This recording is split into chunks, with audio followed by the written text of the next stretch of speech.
오늘 함께 나누실 하나님의 말씀 사무엘상 17장 1절로 11절의 말씀 우리 한 절씩 교독하겠습니다. 사무엘상 17장 1절로 11절의 말씀, 제가 먼저 1절 말씀 봉독합니다.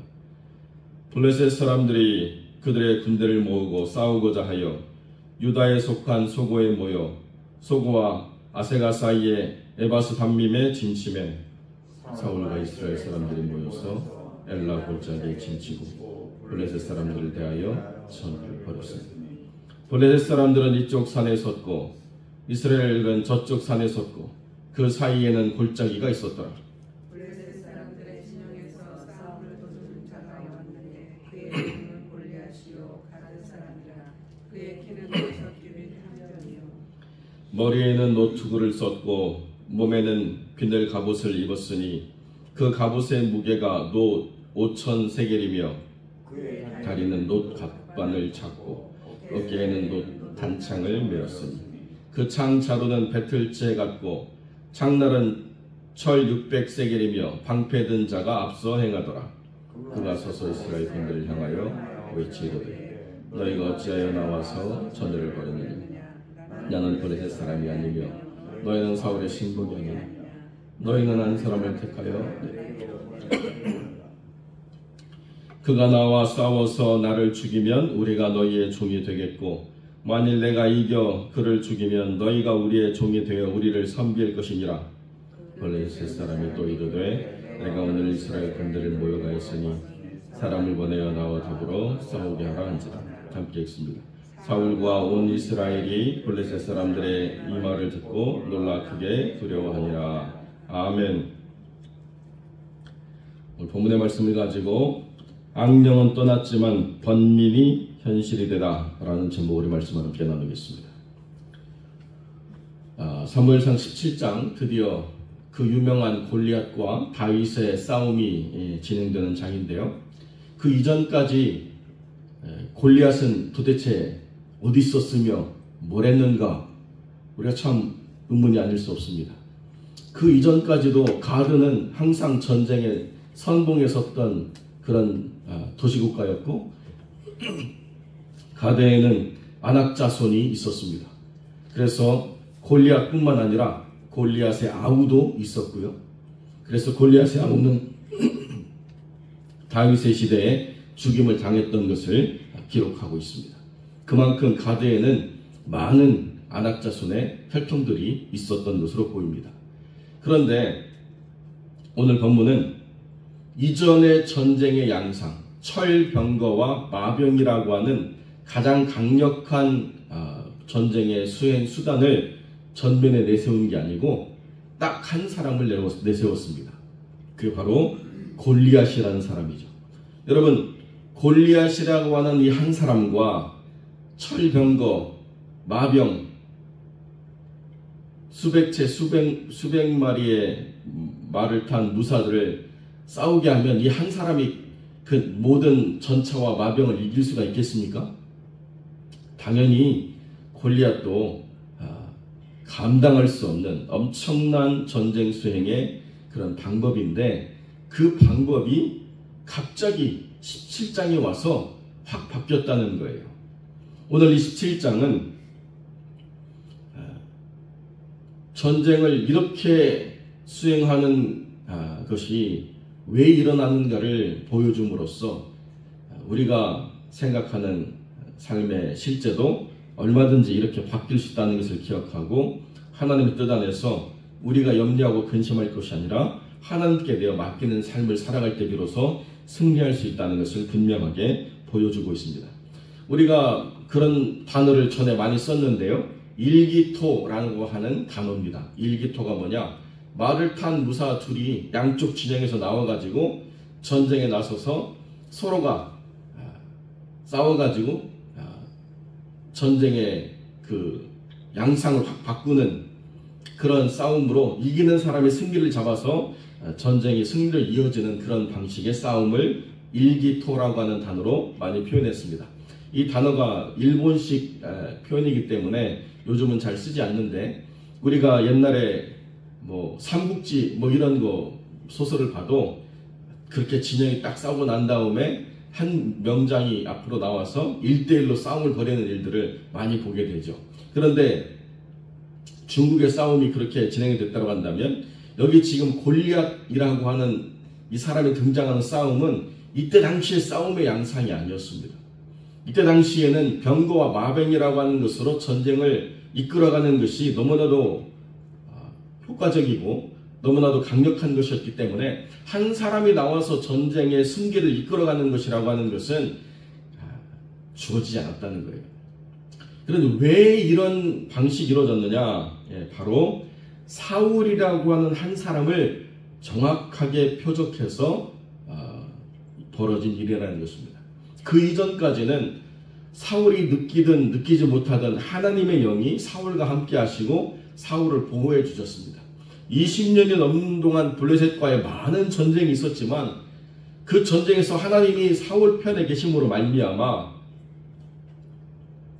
골리앗이 전면에 등장해서 사울을 표적하고 사울과 대항해서 싸우려고 튀어나오는 일은 없었다는 것입니다. 그런데 하나님의 영이 떠나고 악령이 그 삶의 임함으로 말미암아 번민이 가득하게 되니까 그 번민으로 사울이 잠 못 이루는 밤, 고민하는 밤, 근심하고 우울에 빠지는 밤이 너무나도 많아서 다윗을 불렀고 하나님께서 함께 하시는 다윗이 악령을 떠나게 했습니다.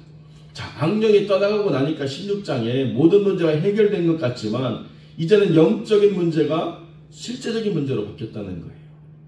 영적으로 한번 무너지고 나니까 영적인 문제가 해결된 것 같지만 무너져버린 영혼이 이제 직면해야 될 삶의 현실은 너무나도 가혹하고 무서운 것이 됐다는 것입니다.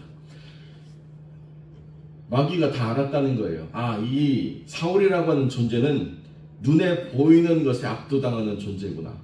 그리고 체면이 중요하구나. 라고 하는 것을 분명히 알았다는 것입니다. 그래서 전쟁의 양상을 숫자로 하지 않았어요. 사울에게도 20만이 넘는 군사가 있었거든요. 그런데 전쟁의 양상을 확 바꿔가지고 눈에 보이는 것에 압도당하는 사울, 그리고 체면이 중요한 사울을 전쟁의 가장 전면에 내세워가지고 아주 짓눌러버리는 그런 싸움을 벌이기로 사단의 전략이 바뀌었다는 거죠.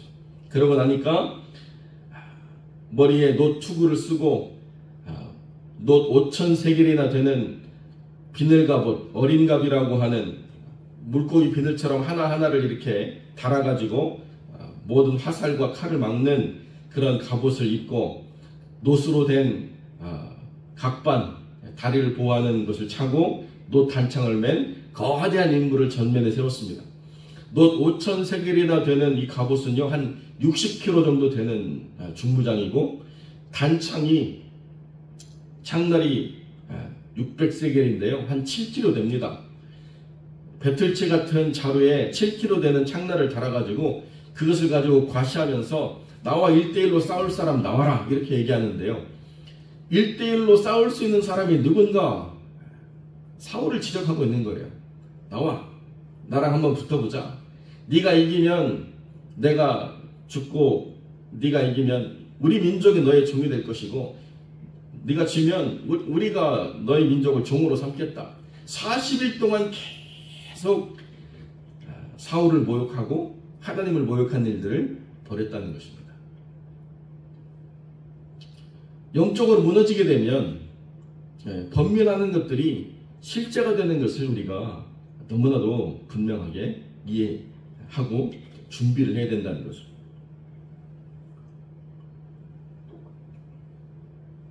영적인 문제가 해결된 것처럼 다윗은 다시 양치는 목동으로 돌아가서 오랜 세월 양치는 자로서 살았는데요.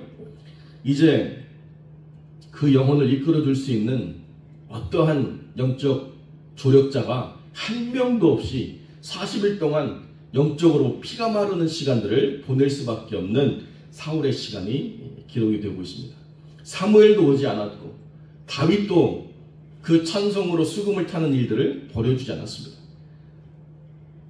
그러니까 사울이 완전히 두려움에 아주 압도당하는 일들을 겪고 있었다는 거죠. 여러분, 이게 믿음의 실체라는 거예요. 사단은 우리가 무엇을 두려워하고 우리가 무엇 때문에 넘어지는가를 너무나도 잘 알고 있습니다. 눈으로 보이는 것에 압도당하는 사울에게는 눈으로 보여줌으로 말미암아서 무릎 꿇으라고 말하는 사단의 전략이 있다는 것입니다. 그렇게 사무엘이 하나님의 심판을 얘기할 때도 끝까지 사무엘의 옷자락을 붙잡고 나와 함께 가서 함께 제사 드려줌으로 내 체면을 좀 살려주십시오라고 말할 때에 그때 사무엘이 어쩔 수 없이 같이 가서 제사는 드려주었지만 그 이후로 다시는 사울을 보지 않았습니다. 그런 체면, 사람들 앞에서 자기 위신이 깎이는 것을 두려워하는 그런 두려움, 사단이 너무나도 잘 알고 있거든요. 그러니까 정확하게 그 자리로 이끌어내서 자기가 눈으로 보는 것과 자기 체면이라고 하는 것이 완전히 박살나는 그런 싸움터로 사울을 이끌고 들어갔다는 것입니다. 이것이 영적 전쟁의 가장 중요한 양상이라는 거예요. 그러니까 우리가 하나님 안에 있다라고 하는 것은 우리가 하나님 안에서 해결하지 못하고 여전히 약하고 부족한 부분이 있다 하더라도 하나님의 영이 함께해 주실 때는 영적 주도권이 하나님의 사람에게 있기 때문에 전쟁의 방식이 사단에게 가지 않는다는 거예요. 하나님께서 지혜를 주시고 하나님께서 붙잡아 주시고 하나님께서 은혜를 베풀어 주실 때는 내가 잘할 수 있는 방식으로 싸울 수 있는 것입니다. 내가 모든 것을 이끌어가고 내가 모든 것을 계획하고 내가 모든 것을 승리할 수 있는 방식으로 모든 싸움을 하나님이 인도해 주신다는 거예요. 싸움이 없는 것은 가능하지 않습니다. 우리가 믿음을 가지고 살아가면서 사단이 우리를 대적하지 않는다. 이거는 너무나도 자존심 상하는 얘기예요. 싸울 가치가 없는 존재라고 바라보는 것 아니겠습니까? 우리가 믿음 안에 있기 때문에 항상 우리는 사단의 표적이 되고 무너뜨려야 할 대상이 되는 것입니다. 그렇기 때문에 영적 싸움이라고 하는 것은 너무나도 구체적인 것이고 분명한 것이죠. 그 싸움에서 어떻게 영적인 주도권을 사단이 갖는 게 아니라 우리가 가져야 되느냐? 우리가 하나님과 하나 되어야 돼요. 무너지면 안 된다는 것입니다. 어제 베드로전서에서 말씀드린 5가지 원리가 그래서 너무나도 중요하다는 것입니다. 우리가 영적 싸움에서 승리하려면 첫 번째로 하나 되어야 돼요. 하나님과 하나 되고 내 개인적으로 영적 싸움이 있는 것은 당연히 내가 하나님과 하나 되어야 되지만 교회가 영적 싸움에 지금 직면해 있다고 한다면 제일 중요한 게 뭐냐? 분열의 영이, 다툼의 영이, 분리의 영이 교회를 휩쓸지 못하도록 단단하게 하나 되는 것입니다. 한번 분열의 영이 교회를 휩쓸면요, 싸움의 전쟁터가 교회의 내부가 되어버려요. 우리가 영적으로 하나 돼가지고 싸움의 장을 워필드라고 이야기하죠. 전장을 교회 밖에서 싸워야 되는데 교회 안으로 들어와서 싸우게 돼요. 그러면 우리가 아군을 향해서 총을 쏴야 되는 어처구니 없는 상황이 발생한다는 것입니다. 이게 사단의 전략이거든요. 그러니까 가장 중요한 게 뭐냐? 하나 돼야 돼요. 하나됨이 무너지는 교회는요, 교회가 곧 영적인 전쟁터가 되어버릴 수밖에 없다는 것이죠. 이건 굉장히 무서운 이야기입니다. 그러니까 사랑하는 성도 여러분, 우리가 먼저 생각해야 될 게 영적인 주도권을 놓쳐서는 안 된다는 거예요. 우리가 영적 싸움에서 그냥 아무 생각 없이, 아무런 계획 없이, 아무런 분별 없이 그냥 그저 그렇게 왔다 갔다 해가지고는 딱 사단이 걸고 넘어뜨리기에 좋은 대상이 될 수밖에 없다는 것입니다. 제가 이렇게 짧은 짤을 봤는데요, 교도소에 가가지고 그 수감자들에게 당신은 어떻게 범행 대상을 고릅니까? 그랬더니 두 종류라는 거예요. 하나는 그냥 정신이 없는 사람, 오고 가는데 그냥 뭐가 얼빠져 있는 것처럼 그렇게 정신없이 돌아다니는 사람이 표적의 대상이 되고, 다른 하나는 눌려있는 사람, 위축되고 쪼그라져 있고 겁에 떨어 있고, 이런 사람들 보면 그냥 딱 타겟이 된다는 거예요. 그런데 안 건드린 사람 누구냐? 딱 봐도 정신이 차려져 있는 사람, 괜히 건드렸다가 되치기 당해가지고 내가 큰일을 겪을 사람, 이게 분리가 된다는 거예요. 영적인 것도 마찬가지입니다. 우리가 그냥 하루하루를 보내는 것이 그냥 보내는 하루가 아니고 하루하루를 승리하며 보내는 하루가 되어야 된다는 거죠. 그렇지 않고 눌려있다가 주일을 오면 그 주일이 우리가 더 크게 확장되어지고 더 큰 은혜를 받고 더 힘있게 세상에 나가서 어떤 하나님의 은혜를 증거하는 삶을 살아가기보다는 유지하고 보수하는 데 시간을 써야 되는 그런 자리고, 그러다 보면 나의 영적인 그 짓눌림과 어두움이 다른 누군가에게 영적인 무거움으로 다가갈 수밖에 없는 일들을 우리가 겪게 된다는 것입니다. 그렇기 때문에 우리가 한 주 안에 여러 가지 상황에 어려움이 있고 아픔이 있고 또 힘든 것들이 있을는지 모르겠지만 그럼에도 불구하고 깨어 있어야 된다는 것입니다. 분별해야 된다는 것입니다. 영적인 주도권을 놓쳐서는 안 된다는 것입니다. 그렇기 때문에 우리가 기도하는 거예요. 기도하는 사람은 영적인 주도권을 사단에게 내주지 않습니다. 하나님께서 그 사람과 함께 하시는데 어떻게 사단이 하나님의 사람을 무너뜨릴 수가 있겠습니까? 우리가 내일 보겠지만 똑같은 자리, 똑같은 순간에 있는데 다윗은 무너지지 않았다는 거예요. 다윗은 그 순간을 통해서 믿음을 증명했다는 것입니다. 그러니까 사울 한 사람을 무너뜨리기 위한 이 전장이 믿음에 서 있는 한 사람을 오히려 부각시키는 자리가 됐다는 거죠. 사단이 대단히 뛰어난 것 같지만 하나님의 지혜에 못 미치는 존재입니다. 사울을 무너뜨리려고 했는데요, 사울을 무너뜨리지 못하고 다윗이 일어나는 역사를 하나님이 이루어 주신다는 거죠. 그러니까 잘못하면 내일 설교할 것이 없게 되지만 깨어 있어야 된다는 거예요. 깨어 있는 사람은 상황을 탓하지 않습니다. 오히려 깨어 있는 사람이 그 상황 속에서 하나님의 영광을 드러내는 소중한 존재가 된다는 것이죠.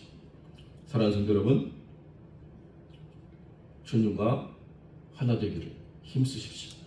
그리고 주의 몸된 교회가 분열과 다툼의 영에 그렇게 휘둘리는 교회가 되지 않도록 조금도 사단의 틈타는 역사를 우리가 허락하지 않고 굳건하게 하나님 안에서 하나 되는 교회를 세움으로 온전한 하나님의 영광을 써가는 믿음의 사람들이 되시기를 주님의 이름으로 간절히 축원드립니다.